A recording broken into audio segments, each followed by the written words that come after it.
Good morning, and thank you very much for joining us. I am Yori Folarin. Okay, so the elections are over. That happens to be my focus. I mean, so many things have happened over the weekend. But remember, we left off with the elections on Friday, and here we are Monday. All went well, according to reports, but it's not as if there's no room for improvement. My guest this morning, Honorable Segun Olulade, he's of the Lagos State House of Assembly. He's Chairman, House Committee on Health, and he represents Ekpe Constituency 2. The governor also voted in Ekpe. I don't know whether it was 1 or 2. It's 1. It was 1, not your constituency. Not my constituency. All right, then. Good to have you. Thank you very much, Honorable Segun Olulade. And Mr. Jermaine Ayotunde Sanwo-Olu. Mr. Sanwo-Olu is an international observer. He's a public affairs analyst as well. And we have him with us within the shores of Nigeria for maybe a few more weeks because he came in to observe. Thank you very much for coming on, Jermaine. Thanks for having me. Well, you came in from the UK to observe this election. Why is that? I mean, I know observers observe elections, but why did you come to this one? If it had been local council elections anywhere in the country, might you have flown in as well? Yes, I would have flown in, but this is a very, very, very important election because it represents the heartbeat of the nation. This is grassroots politics being played out at its best. So I wanted to see what the people were actually feeling, how they were interacting with the whole electoral process, if they were interested or if they weren't interested, and how at this level, without any federal control or intervention, the state will be able to manage the electoral process effectively. So that's what really made me interested in coming, and I came down to actually observe the election, and I'm glad I did. Indeed. And just one more point on that bit about coming down. Now you've come, you've seen, never mind about conquering, but so who are you reporting to? I mean, who is waiting on your report when you get back to know what your experience was? Well, I run a company called Diaspora PR. I'm doing to public relations, and I'm also the publicity secretary of the Central Association of Nigerians in the United Kingdom, which works with Nigerian High Commission and represents over 2 million diasporans in the UK. And I'm also part of NIDO, a member there too. So all eyes of the diaspora are actually on these elections. You understand? We want to see what's going on. We want to see if global best practices are actually being implemented on a local level in Nigeria. And in short, I know there's a lot more where that comes from. Generally speaking, in a one-liner, what did you find about especially the international best practices bit? Well, I would say that the Lagos state government did a good job, but there were some areas that they could have done better. So I'm sure as we proceed and progress in this show, we'll be able to expatiate on that. But all in all, it was an all right process, but a lot can definitely be done better. Okay, lovely. All in all, it was an all right process, but a lot could be done better. Nobody could have done anything about the weather. No. Because nobody expected that. Sure. Justice Phillips was telling us that all areas that could be touched have been touched. T's have been crossed, I's dotted, and then the rains intervened. In spite of that, Honorable Olulade, was it a successful exercise? I must commend LASEC, heavily led by Justice Phillips. I think this last election could be classified as one of the best local government elections ever had, because we see the peaceful and the successful way the people cooperated, people came out, voted. In spite of isolated gunshots heard in certain areas? Yeah, well, you should expect that. No, I'm just saying. I mean, we should expect that, and once we have that also, that's... The police were on top of it. Was on top. You can see how the security was well managed across the state, and that we can always give kudos to them for doing well at this last election. You will see that there is security presence in all the polling units across, and you will see that even where we learned that there are issues, they were able to arrest the situation as quickly as possible. So all in all, LASEC did a very wonderful job, but there is room for improvement, like he rightly said. Exactly. When retired Justice Phillips came on the program in the run-up to the election, she had, taken on the question about how well she thinks the attendance is going to be, because in previous elections, it hadn't been as encouraging as one might have liked. Yeah. And I fear that because of other factors, this was even worse than in previous years. With the rain intervening, the floods, some polling stations had to be relocated. But in spite of that, everybody was still going on, right? Yeah, I must say that at this particular election, we anticipated a lot of participation from the public. And because of the awareness and because of the presence of governance, good governance in the state. Oh dear, you started slipping in some, governmental advertising. No, that's not true. But okay. I'm you only say saying, because of governance. You're just saying. I'm just saying the facts. Okay. I mean, of what, because by the way, is visible to everybody to see. But because by the way, the ruling APC in the country and in Lagos State didn't do too shabbily. Yes, we didn't.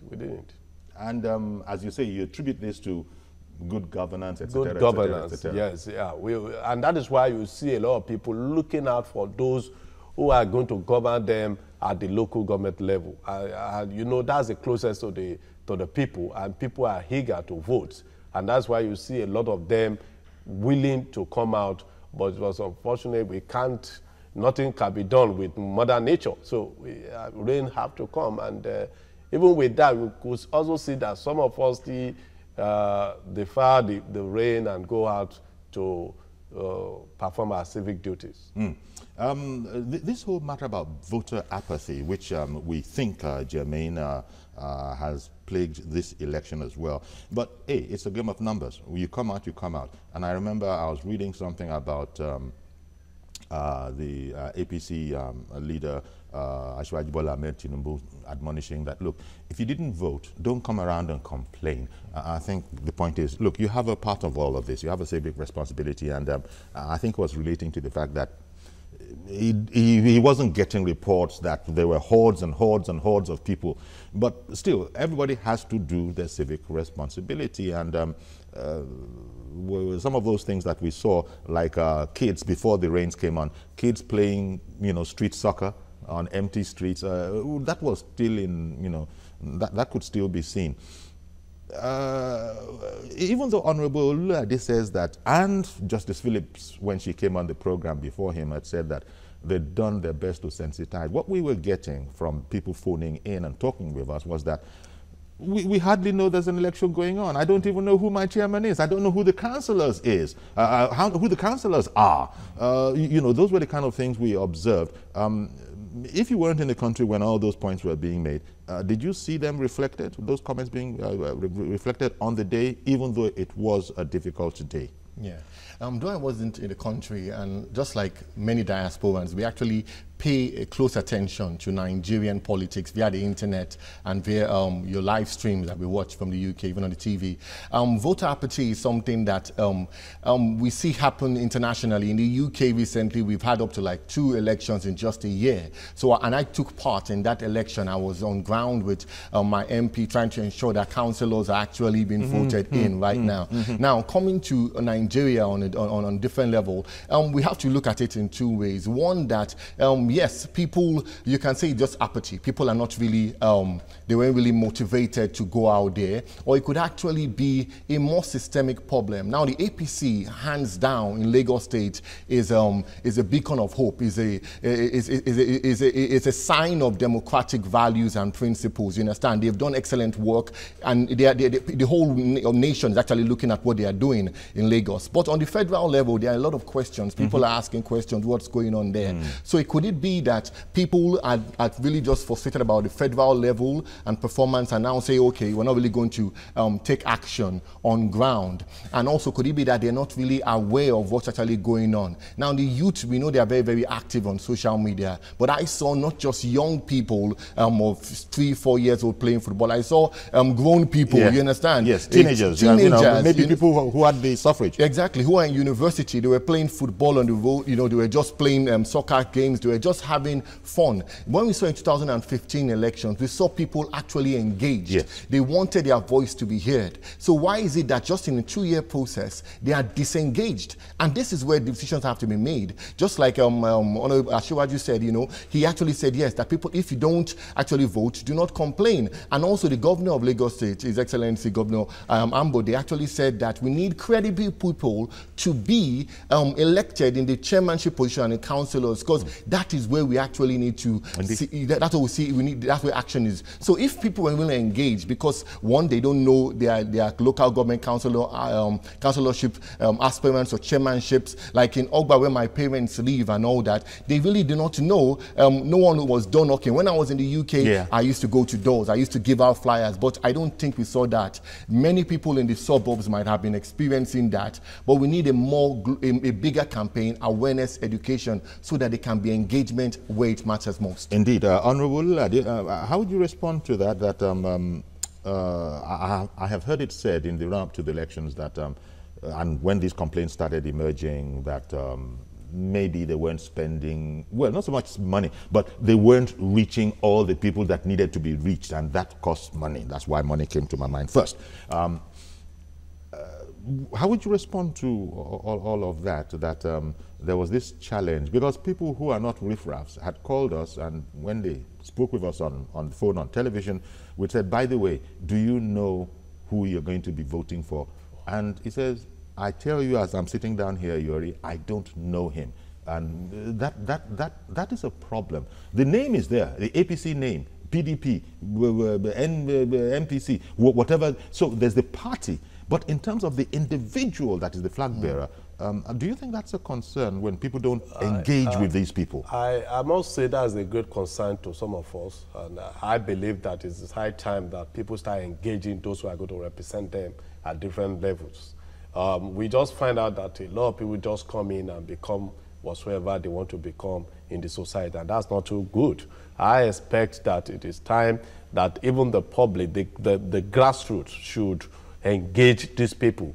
We should find a way of creating a level playing ground for everybody to come out and tell us what they have to offer us. But most of the time, what we do is that, because a lot of people are so concerned about their economic situation rather than waiting to even, and these are the things that will definitely affect the economy. And I think it is high time we continue to sensitize the public, sensitize the grassroots people. For us,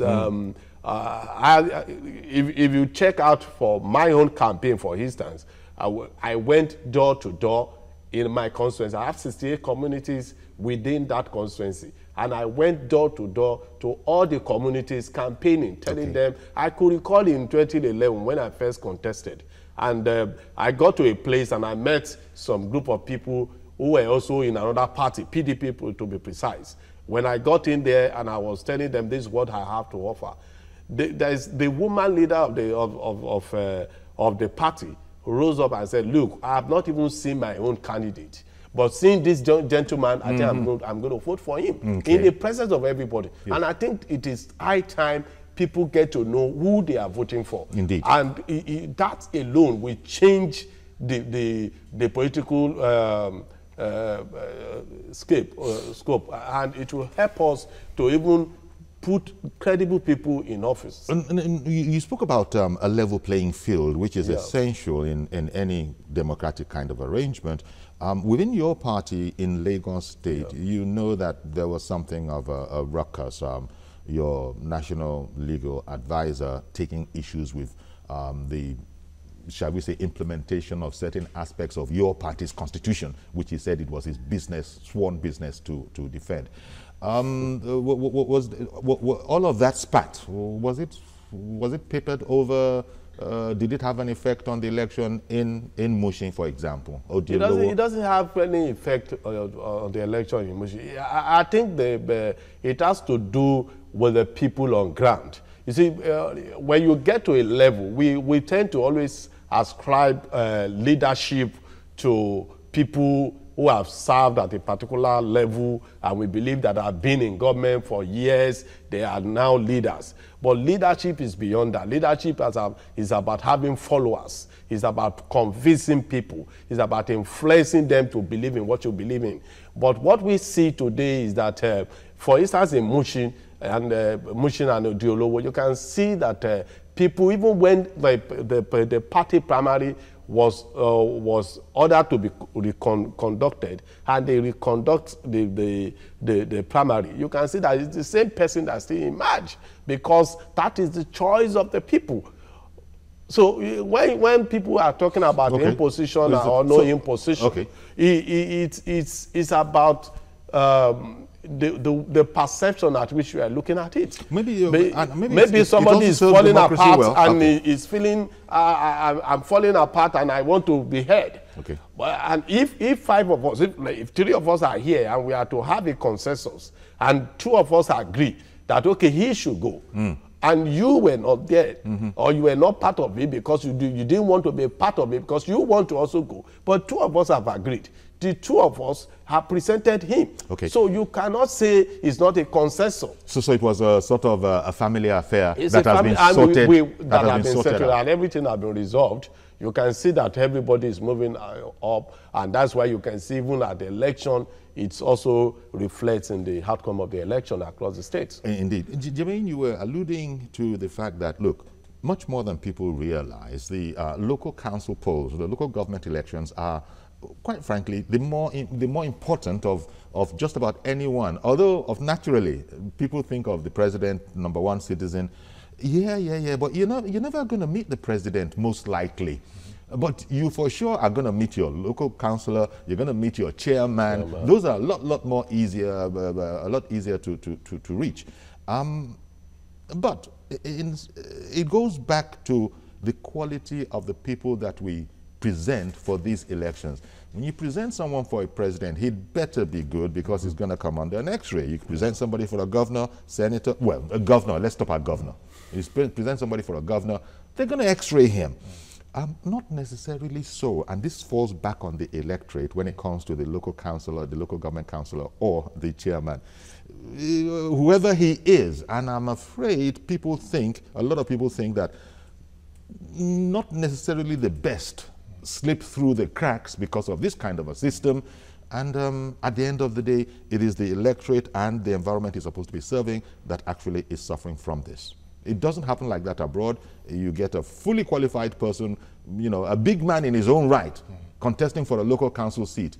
Here, big men think a local council seat is beneath their dignity. Well, you're absolutely right. Like in the UK where I'm based, and you can also see it happen in America and Europe, and also all the other nations around the world, is that mayors, councillors, speakers are actually very, very influential. They actually connect the most with the community. You see them attending 200, 300, in fact, some of them 600 events every single year. You understand? And they are the ones who actually, they put themselves out there. They put themselves out there. Everybody knows them. You know who to come to. Exactly. And when there's now time for the MPs to be voted, or the the Prime Minister, they have to come down to the local government, the local people, and say, we need your support. Can you endorse us? Can you do that? Because that's the power. But now what we see is the reverse now, is that the local government are the ones going that, we need your support. You understand? To anything we're going to do, to the state, to the federal level. So power belongs to the people at the local level. Olulade, do you agree with that? In other climes, the big politicians come to the local level, seek their support because they know that's the base of the pyramid. And if you ain't got a base, you ain't got nothing. But that's not necessarily the way it happens here. We get, unfortunately, I don't know if to say infrequently, but we do get people that nobody would say are necessarily the best. You're not supposed to say that publicly, but you're not supposed to say that publicly. But you know what I mean. Why don't you get people of House of Assembly level, senator level, at the local, because everybody can't be senator, and everybody can't be rep. Indeed, everybody can't be governor, and you can serve in your own area if service is the key word. Service is the main concern. Most Lagosians, let's limit ourselves to Lagos. Yeah. Most Lagosians might have signed off, is my speculation, on the fact that they're in there for their own benefits, not for ours. How do you get over that? I think that's the greatest mistake anybody can make, by saying it is a cup of tea. Sorry to interrupt you. Let me quickly bring in Isaac. I'll come straight back to you. No Isaac Joss, good morning, sir. Good morning, Uncle Yori. Thank you very much for calling in. And good morning to your guest. Indeed. Good morning. I'm Mr. Akaiwa, I'm calling from Jos. The election, the local government election that was held in Lagos on Saturday, for me it was a success because it was violence-free. But, you know, Lagos is a model to other states because we all look up to Lagos as a model that all states should copy. But my concern is this. Why do we need 30,000 police for Lagos local government election? That's about 10% of the population of police in Nigeria. What happened if we wanted to conduct election in all the 36 states of the federation at the same time? Does that mean the whole size of the Nigerian police is what we needed to conduct election? I think we should look beyond police manning polling units. We don't need police. It's a civilized planet. They don't need police manning polling units. Maybe our people, we need reorientation. The police shouldn't be clearly citizens how they should conduct themselves in a civil responsibility. So I think Nigerian society, we need orientation. Okay. And again, the weather contributed to poor turnout of voters. However, there is still voter apathy because even if it did not rain, still few people will still have come out for election. But however, I think the bottom line is that it was a success, it was free, and it was violence-free. So that alone is worthy of commendation. Indeed. That is my take. Thank you very much, Isaac. And as I promised, let me return to you. But Isaac did opine that we don't need 30,000 policemen to conduct an election, and he explained that what if you have 4 or 5 elections going on at the same time? Well, I understand him, and I wonder if he isn't being idealistic as opposed to last year and those who organized it in Lagos being more pragmatic. I think we have to face the reality.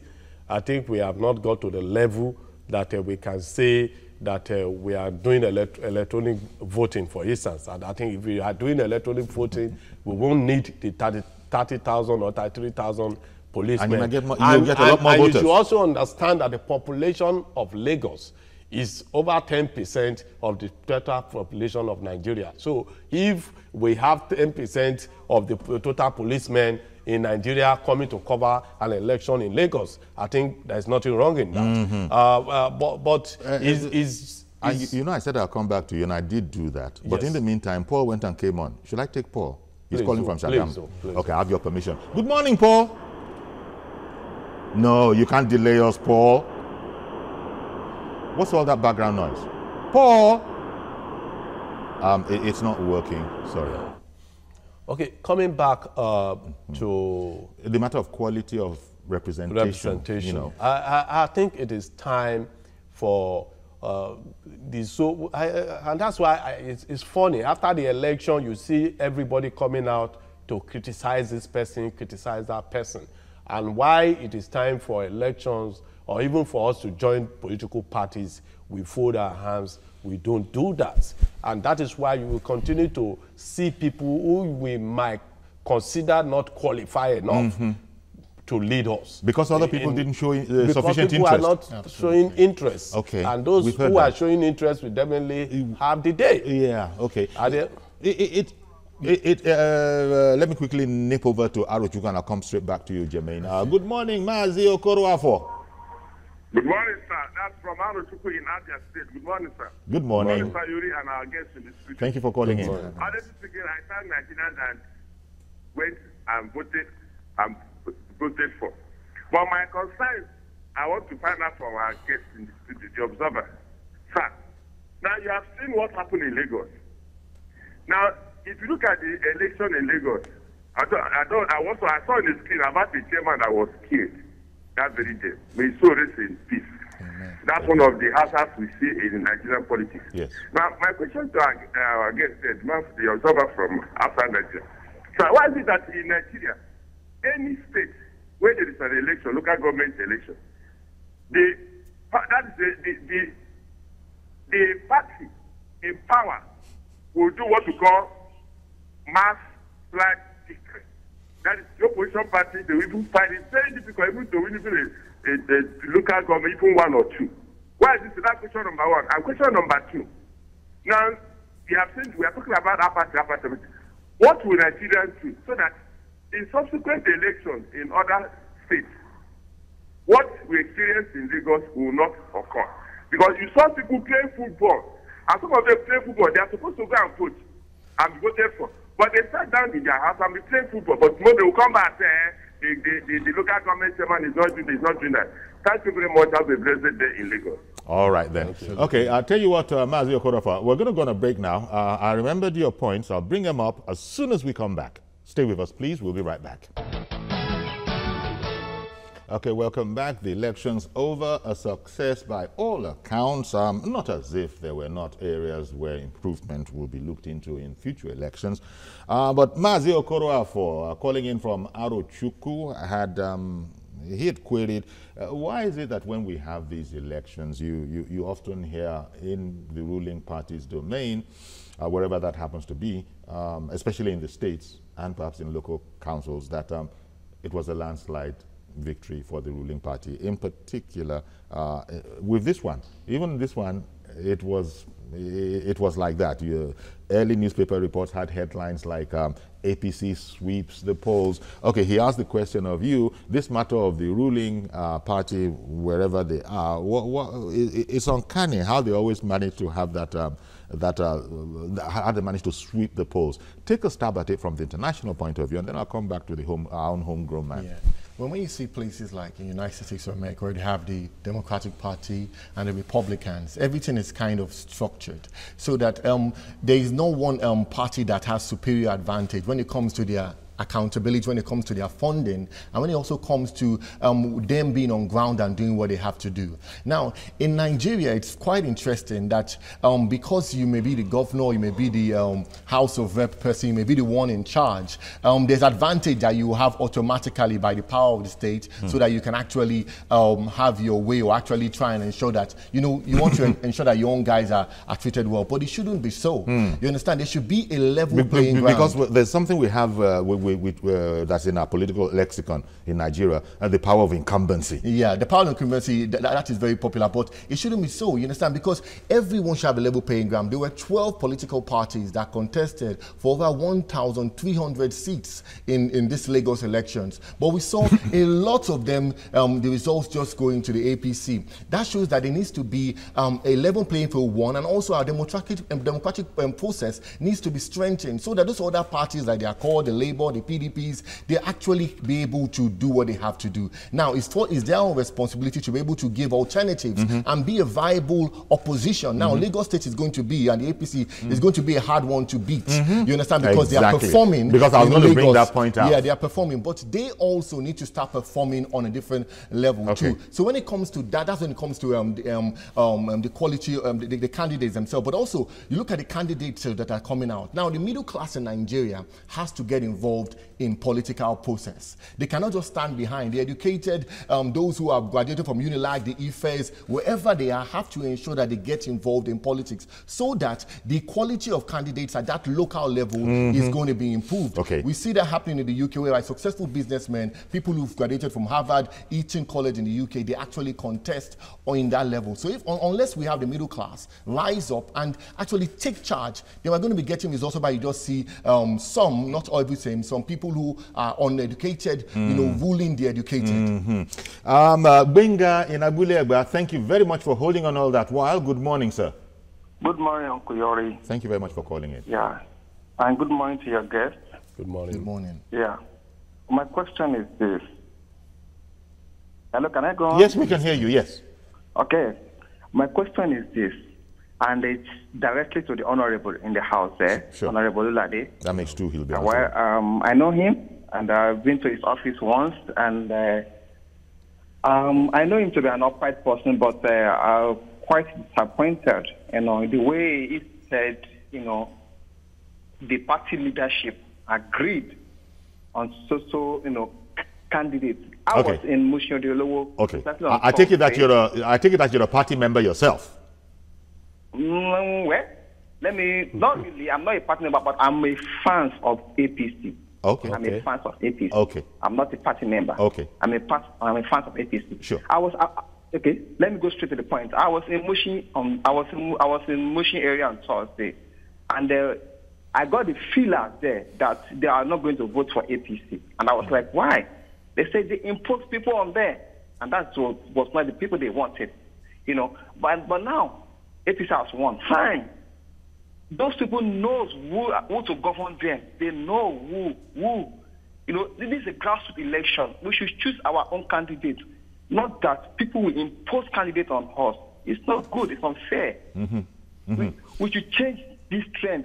Okay. Lagos is a cosmopolitan state that people look up to. We should set example for other states. Okay. Please. Thank you very much for calling in, Mr. Gbenga. Going to the point that he made, someone else phoned in on a program we had days to the election, and he had said that anybody who is complaining about imposition, etc., in APC might just well be a new member. Because if you're not a new member, if you're an experienced APC man, then you know there's a way we do our things. And it might seem one kind to a new member, but it's a function of, don't worry, you'll get used to it, you'll understand it better as time goes on. What would you say to the point that Mr. Gbenga has made, that this whole imposition question coming back up again?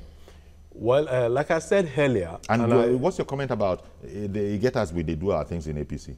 Yes, we have a tradition, with the progressive have a tradition of handling matters. We have our internal way of the internal mechanism that have been put in place, even for settlement or resolutions as per any issues that crop up from the primaries or whatever. So I expect that I'm not in motion, for instance, but I believe that if there is a consensus at that point, yes, and a particular candidate has been picked, so you cannot expect that everybody will be at the point of taking that decision. Okay. It's not going to be possible. And this is where they say it is unfair. It's a party issue. Okay. It's a party issue, and it must be handled by the party. Okay. And it's not an issue where you ask that everybody in Mushin should come and sit down to bring a consensus. Of course not. And when we are talking about where we have about 12 political parties contesting for an election, why is everybody complaining about imposition in APC? If they are not going to rely on the performances of this government. Can it be because you have an enlightened membership in APC and they are hanging on to your words about transparency, internal democracy, level playing field? They're hanging on to that. And someone said that as the custodian of the party's constitution, meaning the servant of it, as the national legal advisor, he just wants to be sure that no part of it is compromised. Yes, I agree with anybody that is saying that. I agree with anybody that want to protect the constitutions or the party manifestos as far as it's concerned. But one thing I'm saying is this: if every one of us that is contesting for one position or the other, we cannot all agree on the same matter. Okay. We will always have diverse opinions. That's where the leadership and that is where the leadership comes in to ensure that we resolve things amicably and put in somebody that could... but this amicable aspect got to the courts. So, you know... Those who went to the court, definitely they are not party members. Okay. One second, please, because Mr. George has been holding on for a while. Thank you very much for doing so, sir. Good morning, Mr. George. Good morning, Uncle Yori. Thank you for calling. And good morning to your guests. Good morning, Good morning. Uncle Yori, I've said it before, that selection of candidates is something that one should look at critically before you criticize it. If you want the right people to emerge, there must be somebody that will act as a recruitment agency. The most popular person in an area is not necessarily the best performer. That's it.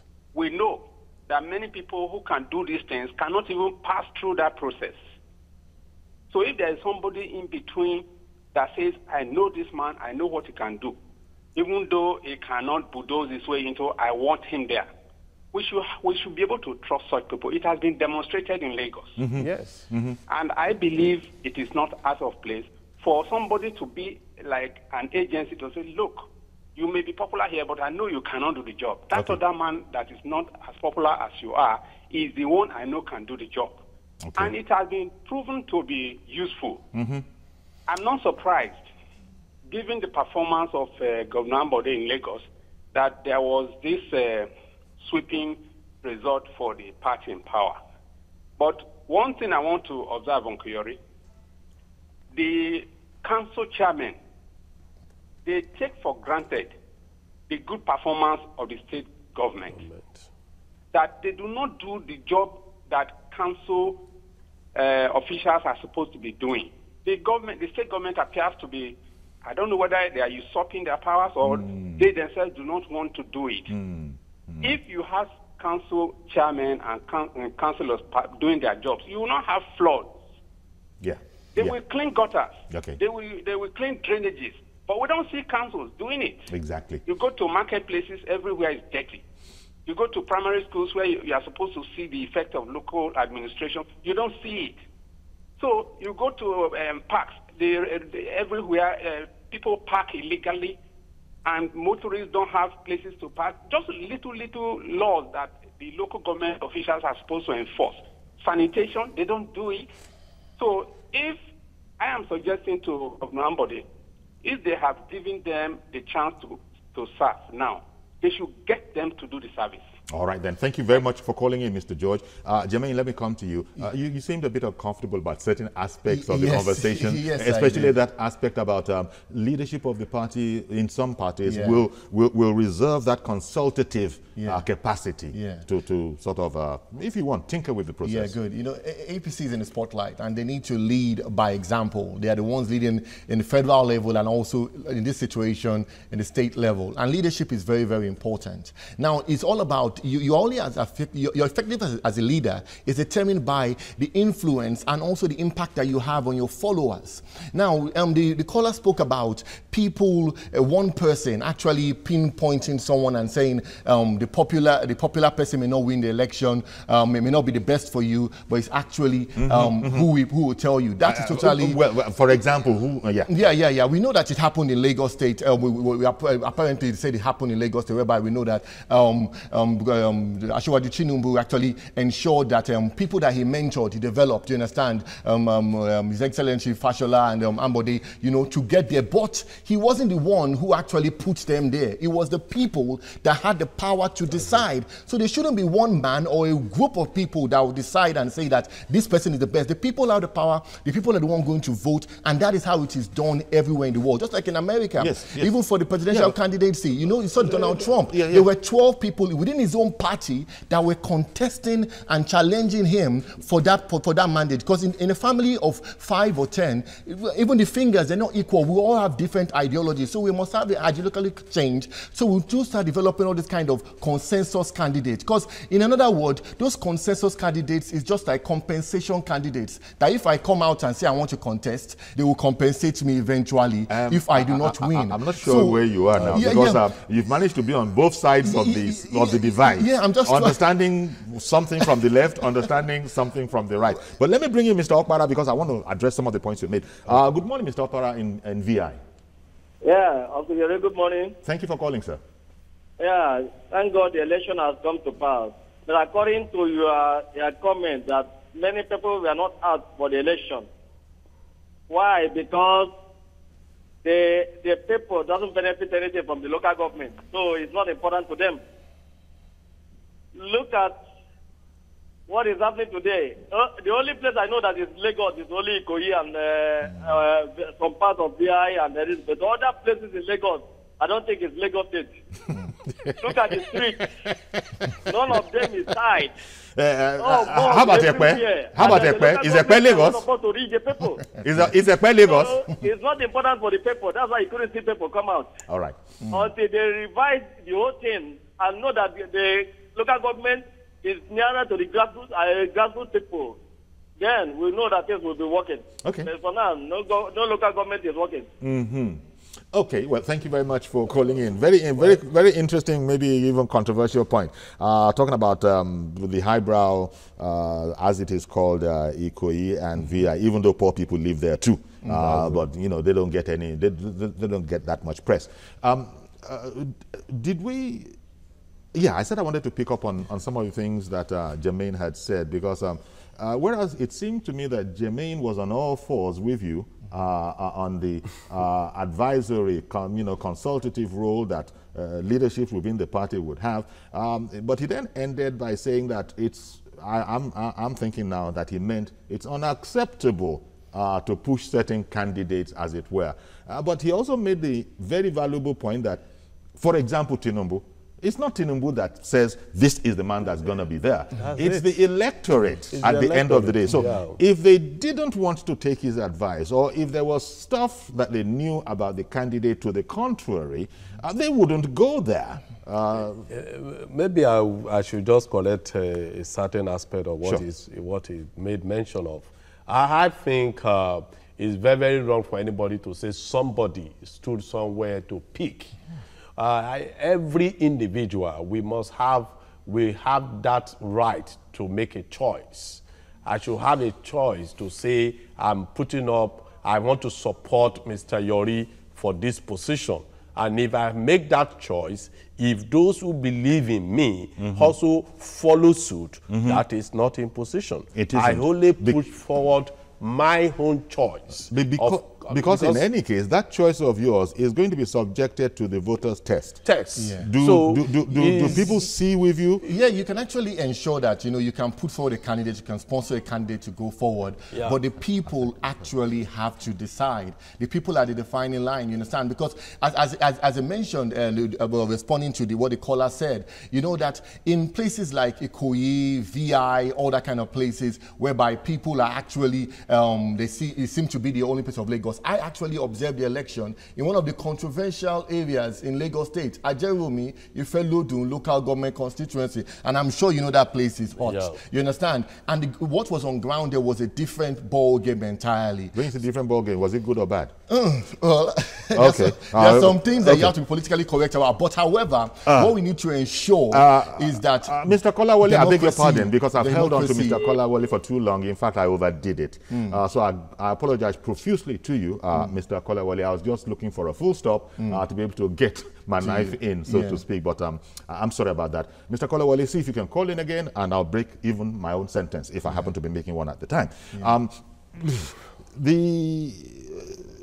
This whole matter about, we can't spend too much time on it because we've aired the matter. Look, there will be advice, there will be consultation, but there are those who are saying that I doubt that they have any objection to that, but I'm not too sure what the issue is within the ruling APC. APC has swept the polls, they've won, they're in the center.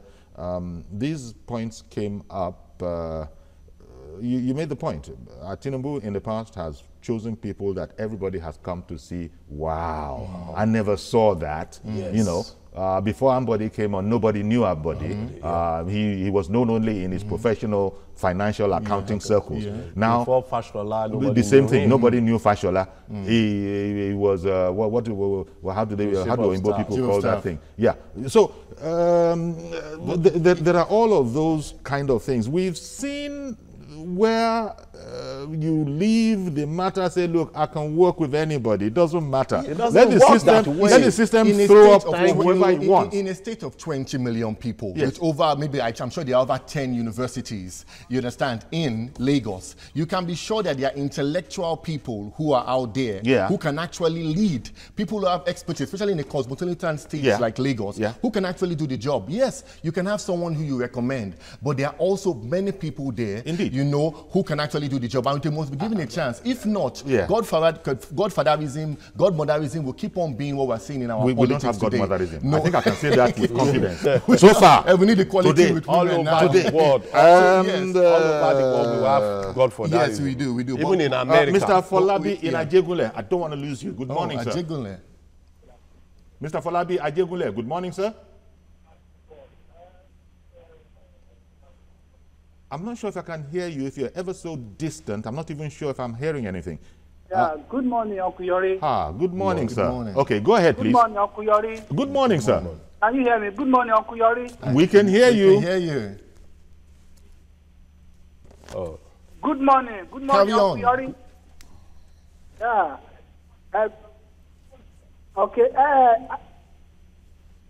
Okay. Well, I just want to contribute to that program. Yeah, I want to contribute to the program. I believe that people are not being fair to Asiwaju Tinubu. Yeah, I believe that people are not being fair to Asiwaju Bola Tinubu. Whenever he pick you, whenever he pick somebody, when he pick a man, Mr. Falabi, you're making the mistake of listening to yourself on the echo. Hello, can you hear me? But you are listening to yourself on the echo and it is delaying your contribution. Don't worry about your beautiful voice. Just speak on. It begins to complain. Okay. Okay. Could I just mention this understand point? what he's Mr. Falabi, maybe you're not a frequent caller, but when you are catching us off the satellite, there's a delay. So you get the effect where you hear what you said earlier, and some people are enthralled by it and just now begin to listen to their lovely voice. Resist the temptation, please. Just speak right on when you come on. See if Mr. Falabi, see if you can get in again. And as a matter of fact, that piece of advice was unnecessary, unlike the advice that APC is getting in relation to some of his candidates, because we've run out of time. APC has a lot of time. People have made comments on this whole matter about the internal democracy or lack thereof. But I've also made the point that I heard from an APC man that if you think that in APC, it must be because you're not a very experienced member.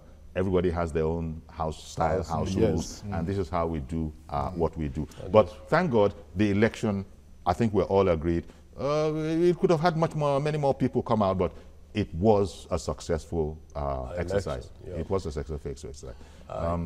It was a successful exercise, and I only must commend Asiwaju for his leadership and also Governor Ambode for ensuring everything. However, people need to be, it has to be more transparent. They have to ensure that things are done, because we have situations whereby we see people, voters not getting there on time, the voters' cards and all those kind of things. If it can be digitalized also to ensure that everyone will have a choice for their voice to be heard, and we ensure that democracy will be enshrined, because Lagos is the city to be watching out for, and they are leaders and they are doing well. Jermaine Ayotunde Sanwo-Olu, International Observer, Public Affairs Analyst, thank you very much for coming on. And our homegrown Honorable Segun Olulade, Lagos State House of Assembly, Ekpe Constituency 2, thank you as always. In fact, you're an associate producer of the program. That's how quick it become. Thank you very much for coming on. Thanks for having me. Indeed.